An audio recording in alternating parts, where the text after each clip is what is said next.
War collection, we used to be co-located with the Civil War Memorial, and so when that was sort of an unusual one. They just sort of gifted it all to us. You know, I mean, I think anytime that you're going to make it, you know, anytime you want to, build a specialized collection, it is important to go through a process of really thinking about what your end goals are. I mean, I know at least a little bit that I've read about the about your library is this, and I think it's very progressive, this idea of how you combat homophobia with information. And I know that we're living in 2014, but homophobia is very active today. You see it in various different niche communities. You see it in lots of different areas of our city. And I don't know if that's something that the library continues to want to take on as a question. And I know it wasn't on purpose, but there was a partnership that we recently had with Facing History and Ourselves, and they had an exhibit that was about 15 years old, but it was very timely, and it looked at various different pieces of history, different communities that had faced,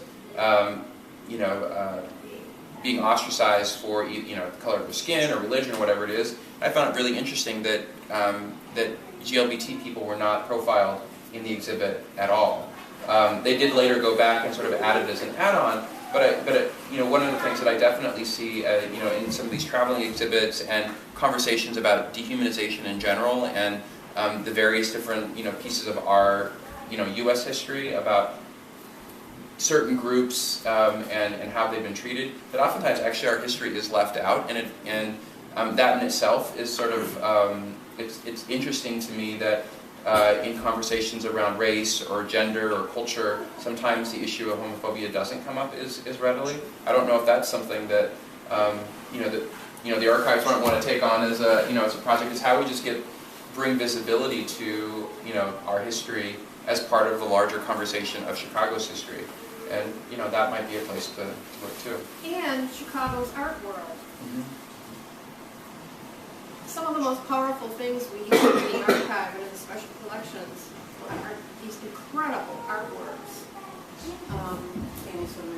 Danny's stuff, which is also, as I understand it, sitting in somebody's basement. And this is a huge responsibility we have as we take on more and more. So, I just wanted to be respectful of your time. And I also wanted to give you the opportunity just to hear a little bit about what Carrie wanted to say about what we've done and what we're doing, so that maybe we can continue the conversation with you and keep you involved in what we're going to be doing. So, well, first, thank you very, very much for joining us this evening. We had a conversation last night about branding, because we have this new opportunity as an old organization being reborn to reintroduce ourselves to our community. And it's funny, we talked about the very first sentence in the mission is that our goal is to dispel homophobia, and we were talking about the relevance of that today, and I'm really interested to hear that you said that, and it kind of gives me a new view on the importance of that as part of our mission. So thank you so much for that information and the idea about the future and creating a place where people are. And I think that's something else that we're trying to do. And I want to thank everybody else here for taking the time to come over this evening and spend some time with us and enjoy the hospitality of Derek and Michael. Thank you so much for that. And for those of you who don't know, the library has been open since December 5th, once again, which we're thrilled to say. And since then, it's been really, really cold, and there's been a lot of snow. And despite that, we have, you didn't notice that? Some people have been really chilly.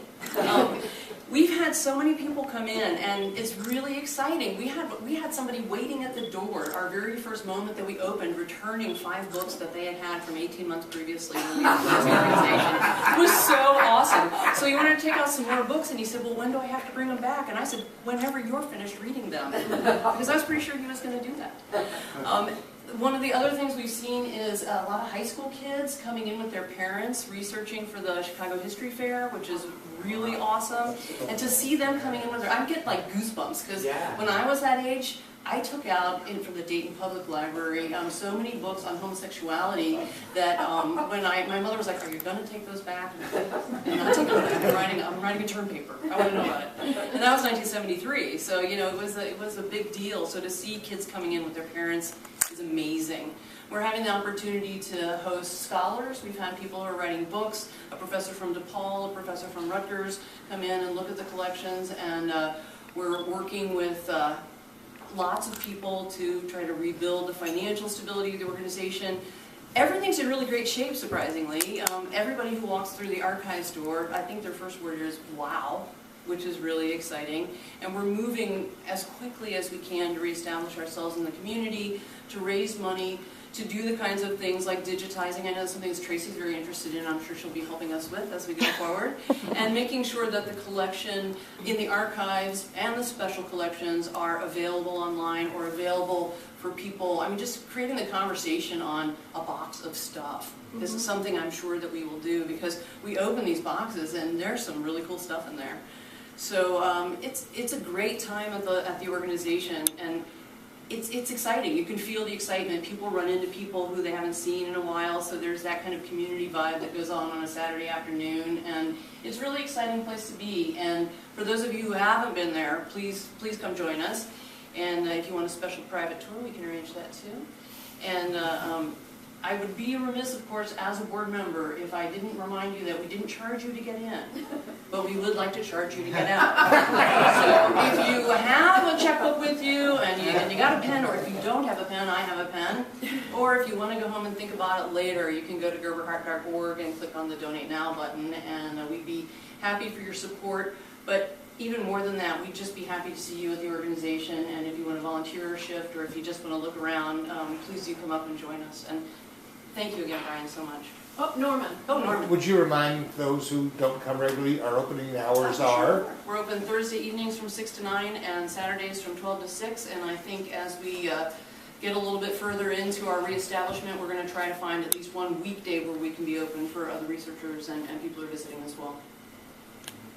For people who want to donate books, is that available yet? Sure, bring them on over. Or? You bet. We've had people come in and bring collections of things, and we've had people bring in books. We've had people bring in magazines.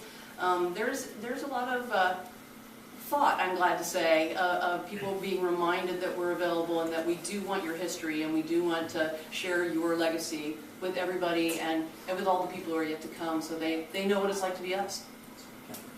Yeah, I just wanted to say one more time, this is going to be a process, I think, of figuring out what our place is and figuring out how to create a new space in the future for funding opportunities for people and figuring out how we're going to do that. So I would definitely welcome you, continuing to work with us in some way of figuring out what that is. So, and anyone else as well. So. And we should also add that Nerd Talk, which was the brainstorm of Derek and Michael, right? Both of you? Yep. We will be having several more of these each year around a different topic related to Gerber Hart, but different.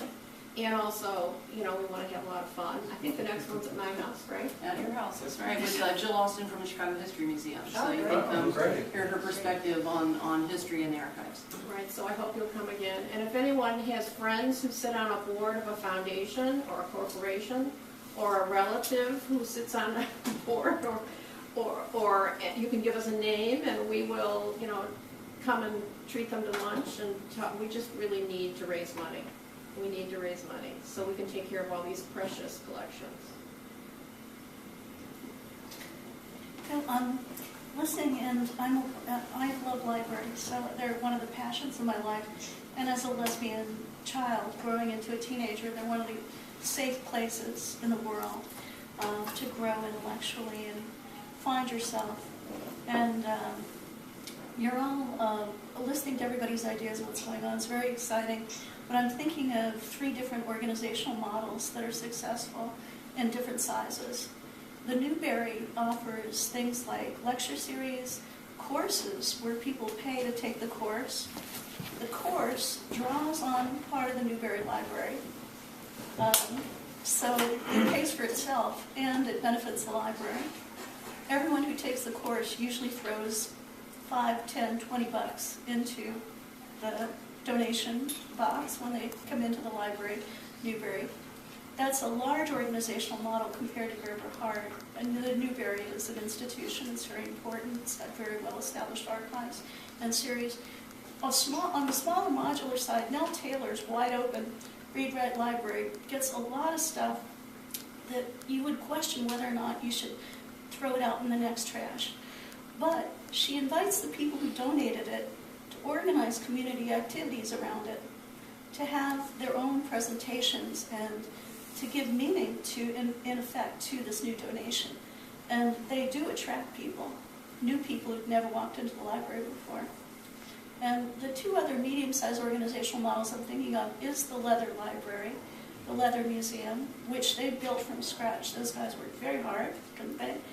And the Lesbian History Archive in New York, which started in Joan Nessel's apartment, and I think is still there, her first apartment, and has the same thing, speakers, political activist meetings, some open space, but draws on the content of the library to help attract people through organized activities. And at each one then attracts donations to build their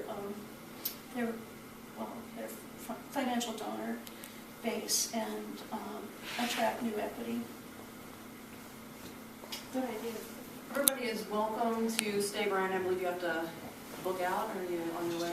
Okay, I don't want to rush them or you, but I don't want to keep you longer than you need to be. But maybe Scott, you can ask your question and then welcome everybody to stay for a while and then have some more cocktails and some of the cookies and everything and enjoy yourself. Scott?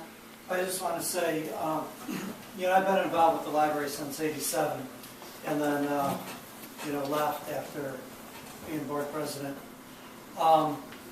And it's seen a lot of the ups and downs of the library, as a lot of you know. And in the last couple of years, we've seen a lot of the downs of the library.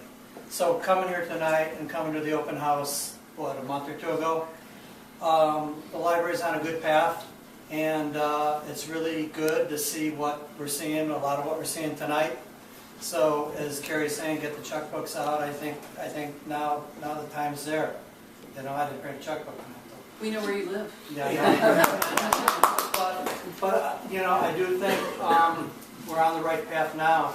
And I really think, and I just said to Roland, of the group that were friends of Gerber Hart, not many of us are here tonight. It's all the new people, which is very interesting, too. But we're on the right path, and the looks like the toxic parts are gone, and the library is moving along now. It is. It's good. It's good. So Thank you. just want to add Thank that. you. Thank you.